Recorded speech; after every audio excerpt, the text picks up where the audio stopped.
Hey everyone, I'm Stephanie, and I believe that all readers should read children's literature, especially adults. So that's what we do on the Kid Lit Love podcast. We celebrate all things children's literature, picture books, early readers, middle grade, and young adult novels too. Whether you're an adult reading to your inner child or connecting the young readers in your lives with fantastic books, you've come to the right place. Each week, we'll talk to a different children's literature author and discuss their books, their hopes and dreams for readers, their writing process, and much, much more. So, grab a notebook to build your TBR, and let's get to today's episode of Kid Lit Love.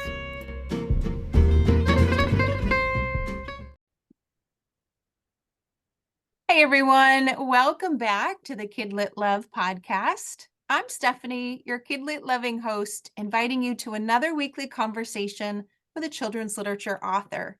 Today, I'm talking with Dan Gutman in a special bonus episode to celebrate the launch of his 100th book in the Weird School series and the 20-year anniversary of that series, too.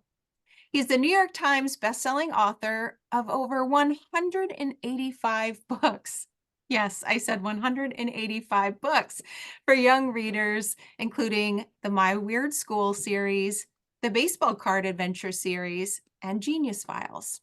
His books have received 19 state book awards and 92 nominations, and he's been called an expert at merging humor with history by the School Library Journal. We have so much and so many books that we could talk about today, and I cannot wait to dive in. So let's get to it. Dan, welcome to the Kid Lit Love podcast. I'm so glad you're here today.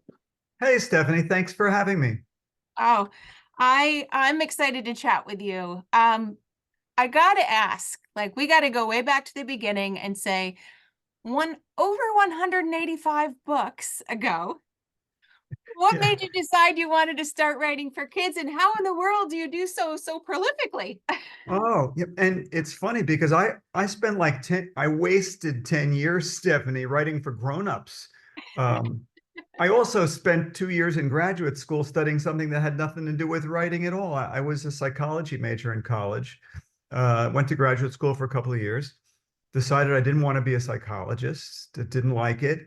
And I said, hey, I'm going to move to New York City and become a starving writer, which is what I did for a long time, writing for grown-ups, trying to write screenplays, books for adults, magazine articles, stuff like that.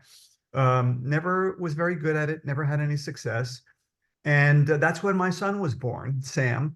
And I started reading a lot of children's books with him for the first time since I was a kid. And I thought, well, nothing else is working out. Why don't I try writing for kids? And as soon as I started writing for kids, I felt this is what I'm good at. This is what I should have been doing all along. So I switched to writing for kids, and I've been doing it ever since. And I guess I could say I owe my entire career to my kids.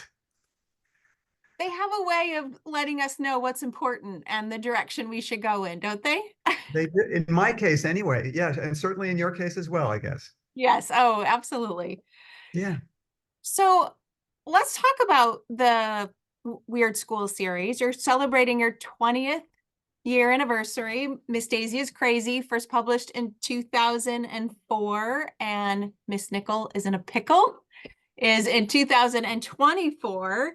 So tell us, I wish this is where I wish they could see us as we were listening. I've got both number one Oh, good. Okay, good. Okay.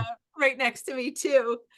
So tell me, I won't ask you to talk about why you wrote all 185 books, but tell me about this series. What kicked off this series for you? Well, just like, my son inspired me to write for kids to begin with, it was my daughter my daughter Emma, who inspired the My Weird School series. She was in second grade, and she's a younger than my son. She was in second grade, and she was reading Junie B. Jones and in school. And we both kind of thought like, gee, there should be something like Junie B. Jones told by a boy. So I basically took a Junie B. Jones book and I sort of reverse engineered it. I counted the number of words, the number of pages, the number of pictures, the number of chapters. And I sort of did my take on that from a boy's point of view. And I didn't know it was going to be published, much less become a series. Um, I'm not sure your listeners know that most series don't start as series. Often it's the author selling a book. The publisher says, okay, let's take a chance. We'll do 4 of them, for instance, usually to start. And they liked it. They did 4, and then they asked for another 4, and another 4, and another 4. And we just kept doing it over the last 20 years. And now we're up to number 100. And I'm just pinching myself because most series don't get past those first 4. Right, right. To get all the way to 100 is quite the milestone. Yeah.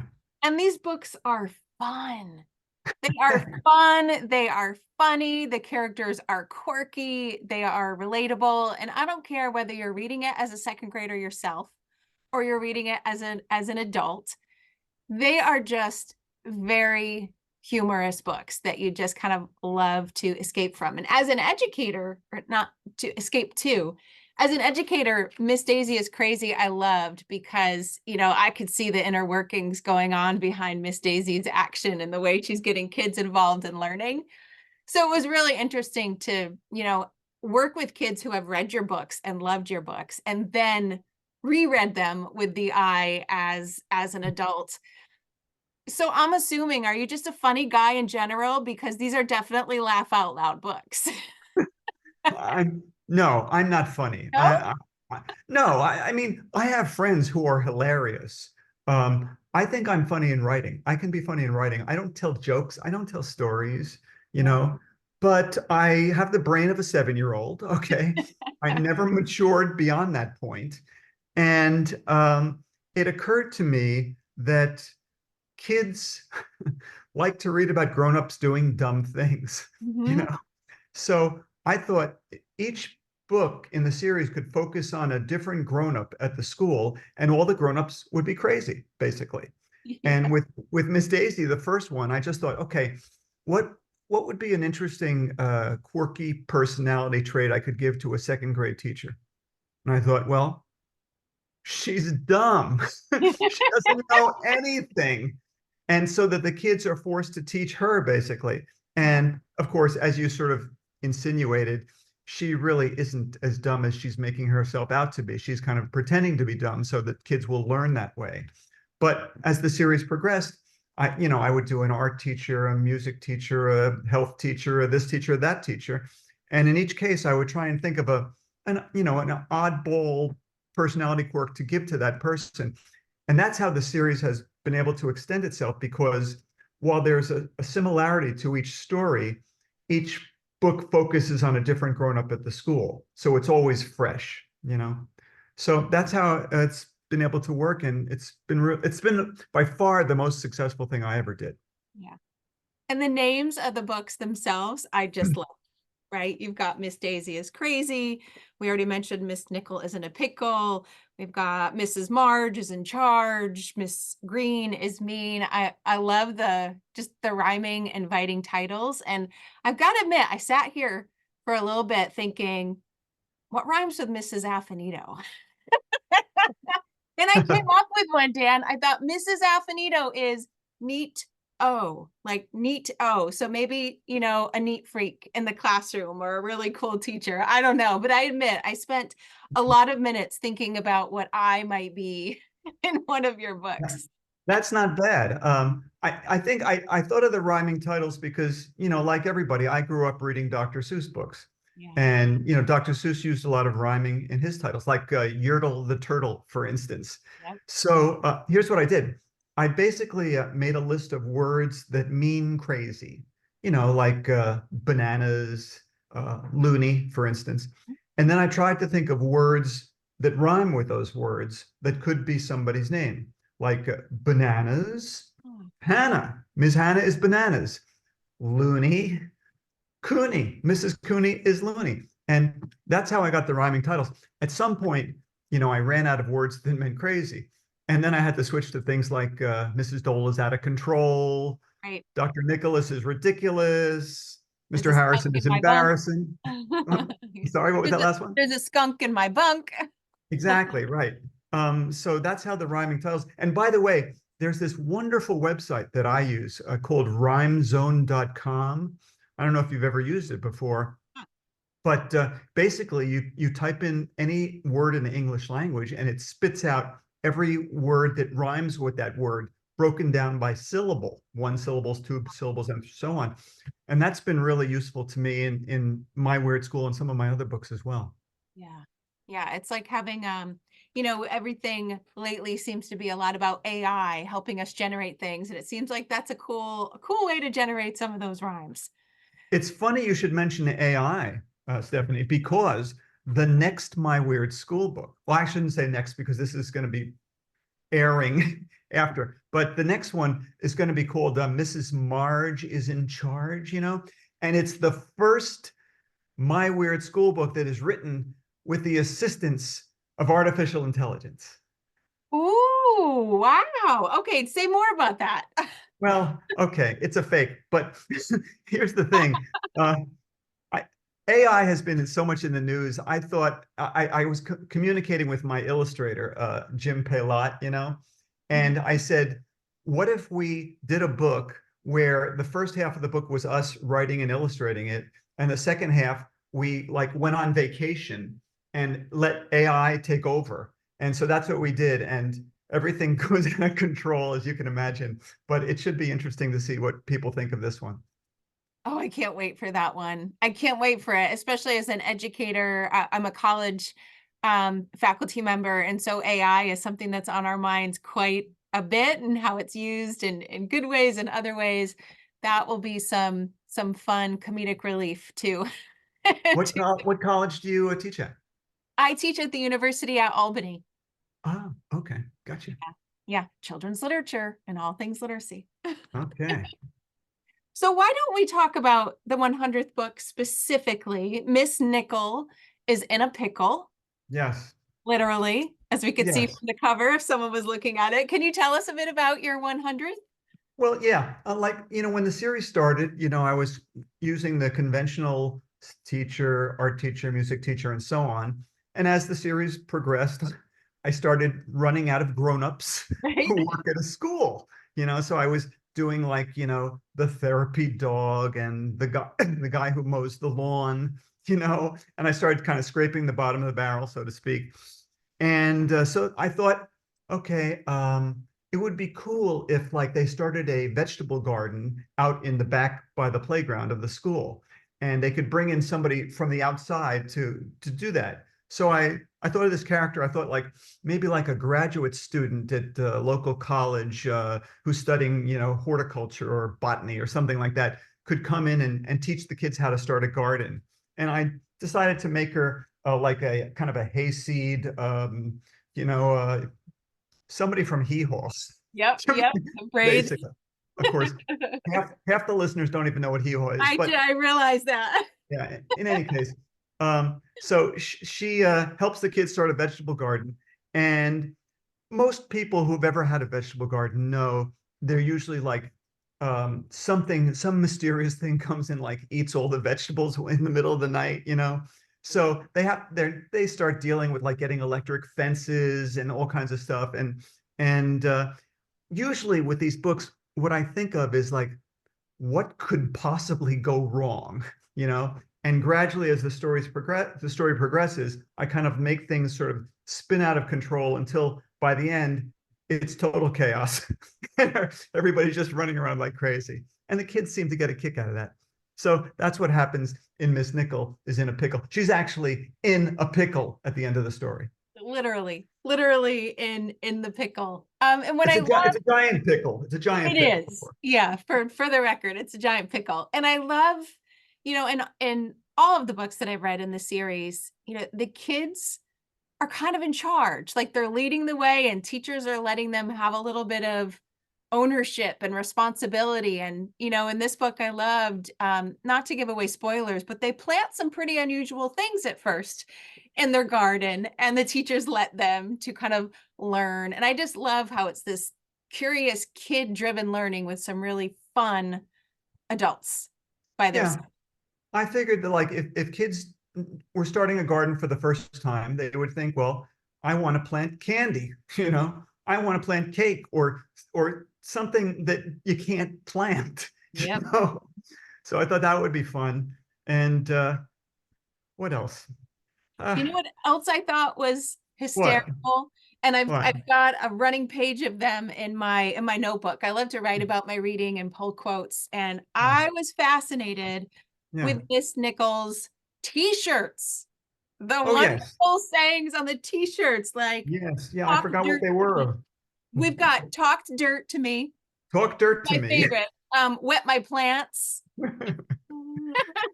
And that is just a couple, but they're just hysterical. And I could just get such a good picture of her. And I, as an adult, just got such a kick out of those very funny t-shirts that she wore. It just added yet another humorous element to the book for me.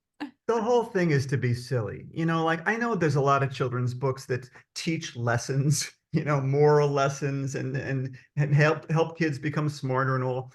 All I'm trying to do with this series is to one, make kids laugh, of course, and two, just create a story that is so captivating, that they might open up a My Weird School book and like an hour later look up and think, wow, that didn't even feel like I was reading.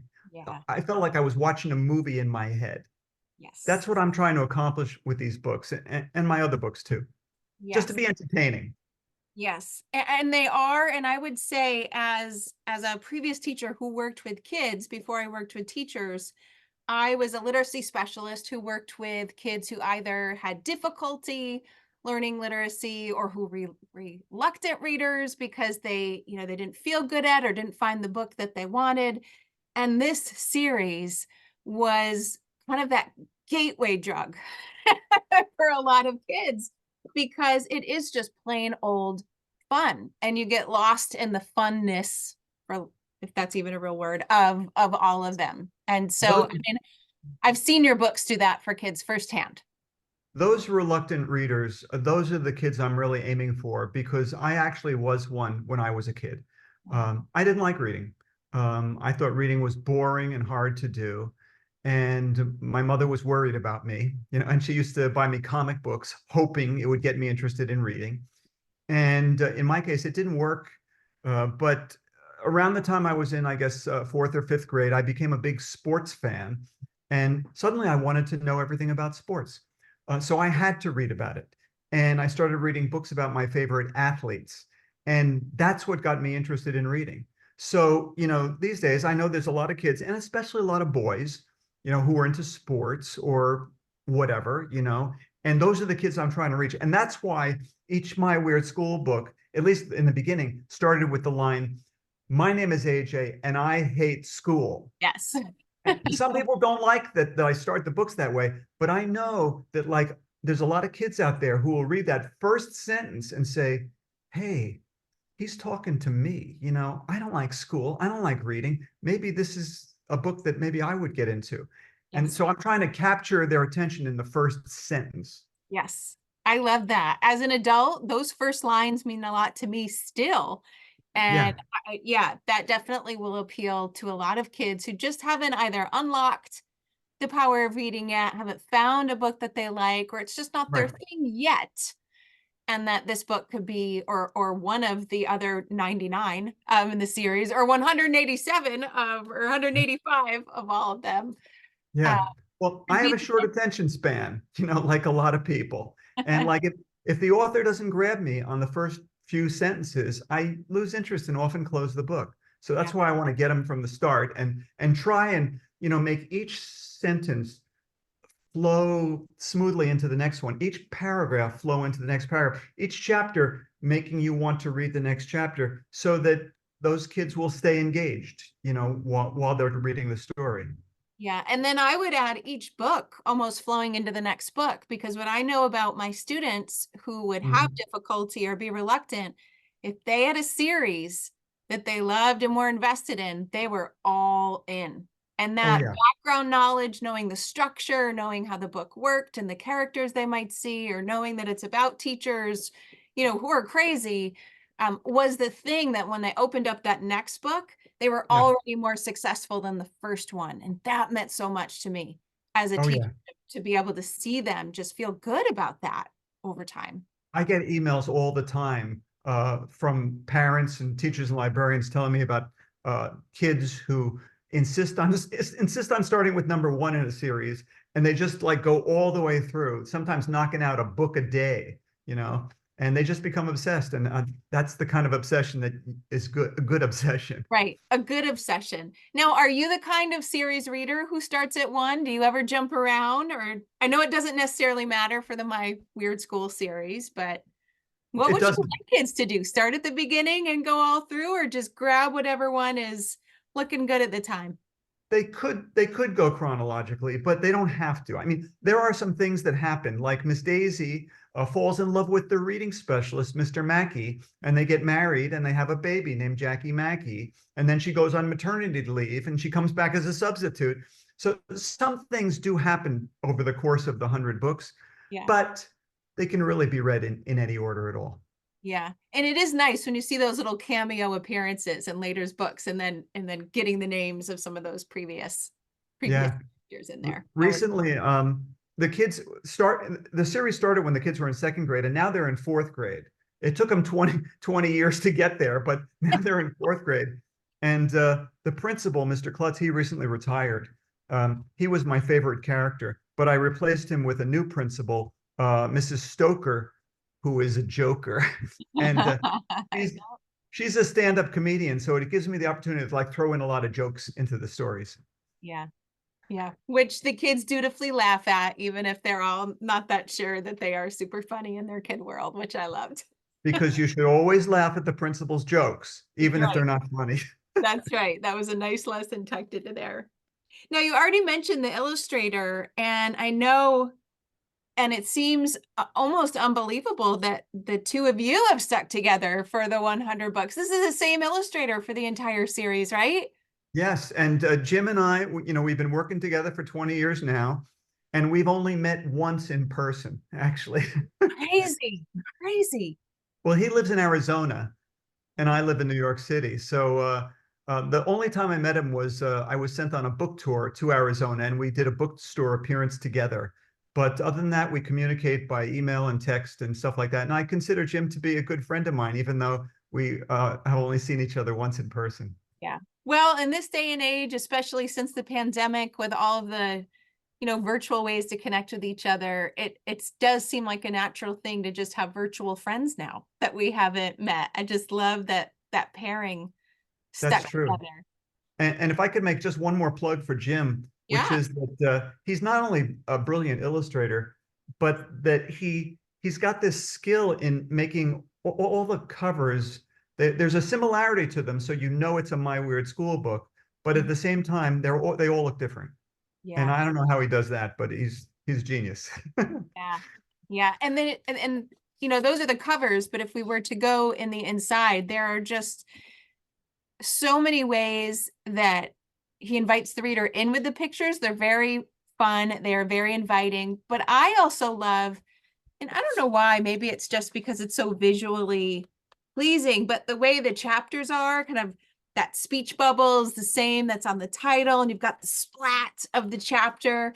It's just like I said, it's a fun book to dive Yeah. into in so many different ways.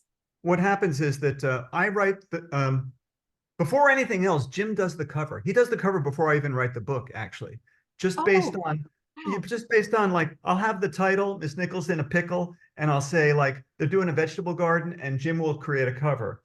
And then I go off and I write the story on my own, and I send it to my editor. I email it to my editor, I should say. My editor emails it to Jim, and he will kind of read the whole story and like I think he makes about 25 drawings for each book, and he sprinkles them so that they appear like every 3, 4 pages or so. And I try and write it in a way that every 3 or 4 pages, there's a scene that would lend itself to some kind of a visual, and that's the way we work together. And we work together really well. Wow. Yeah. That's fascinating to me. That's wonderful. And with more books to come, we'll see how many you get up to. Yeah, I don't know. I mean, at some point we've the publisher broke the series into like 5 different series. My Weird School, My Weird School Days, My Weirder School, My Weirdest School, My Weirderest School, and now we're up to My Weirdtastic School. And so this is a number 4. Mrs. Nickel is in a pickle is number 4. There will be 12 books in the series, as there have been in the others. And after that, I don't know. Maybe the publisher will say, "All right, enough of this stuff. I Let's hope get." not. We'll see. But that does mean that you can write in other styles as well. And I know this episode's being released in June, and you have another book coming out. So tell us about that. I do. Yeah, I would get bored if I just wrote the same kind of story all the time. So My Weird School is, aimed for second, third, fourth graders. And sometimes I write middle grade novels for older kids. And during the pandemic, I live in New York City. And in the middle of Central Park, I live right across the street from Central Park. There's this giant obelisk that's sitting there. And I ride my bike around it all the time. And I thought, what's the deal with this obelisk in Central Park? And I did a little research because I didn't have much to do during the pandemic. And I found it was 3,500 years old, this obelisk, carved in Egypt a long time ago. And it was in Egypt for thousands of years. And then in 1881, this one guy was basically responsible for taking the thing, lowering it to the ground, putting it in a ship. This is before there were any computers or trucks or cars or cranes. He cut a hole in a ship. He slid this. It's 270 tons, this thing, and 7 stories high. He slid it into a ship, crossed the Atlantic Ocean with it, and brought it to Manhattan and dragged it across Manhattan Island and put it back up vertical in the middle of Central Park. And I said, there's a story there. So I basically told the story of Cleopatra's Needle, as it's called, through the eyes of 5 different kids. One, a kid who helped with the carving of it, who was this enslaved kid. One kid who does the hieroglyphics that are carved into it. One kid who witnesses the obelisk being taken away from Egypt and brought to America. By the way, we didn't take it, they gave it to us, but that's neither here nor there. One kid who was on the boat across the Atlantic, and another kid who witnessed it being brought to Central Park. Some of them are boys, some of them are girls, and I had to tell the story through 5 different voices. And it was really a fun, challenging experiment.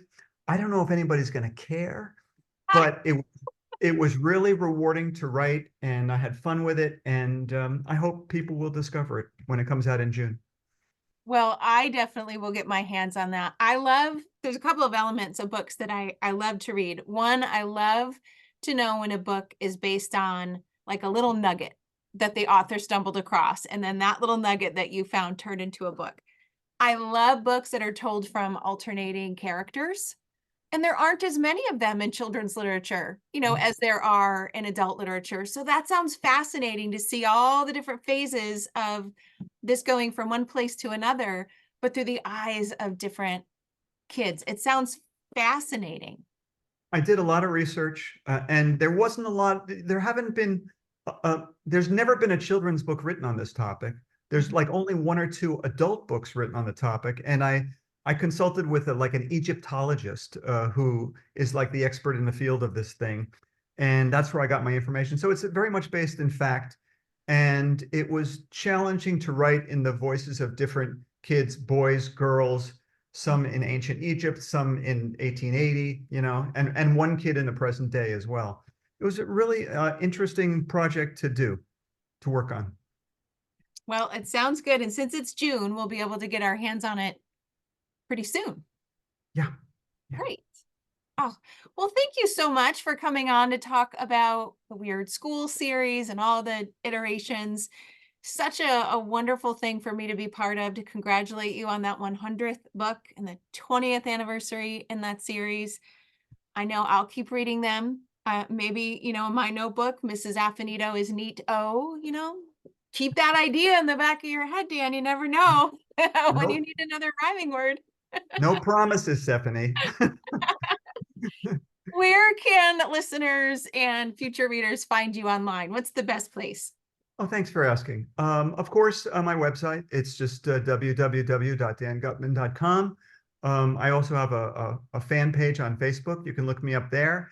And also, you can find me at Dan Gutman Books on Instagram and what used to be called Twitter. Right. Now Yeah. X, right? Yeah.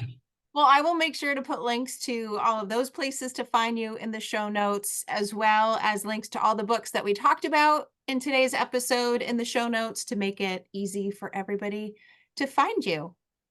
I really appreciate that, Stephanie, and thanks for having me on. And hi to all the kids out there. And I'll just say that they should read lots of books this year, but especially mine. Okay. I will second that. Thank you so much, Dan. And listeners, thank you so much for listening to another episode of the Kid Lit Love podcast.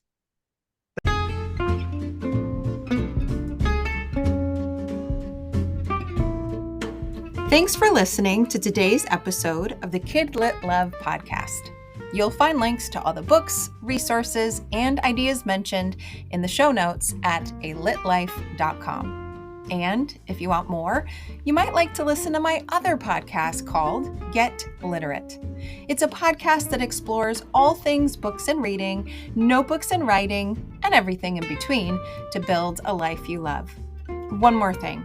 If you love what you listened to today, please take a moment to rate and review the podcast or take a screenshot of the episode and text it to a bookish friend.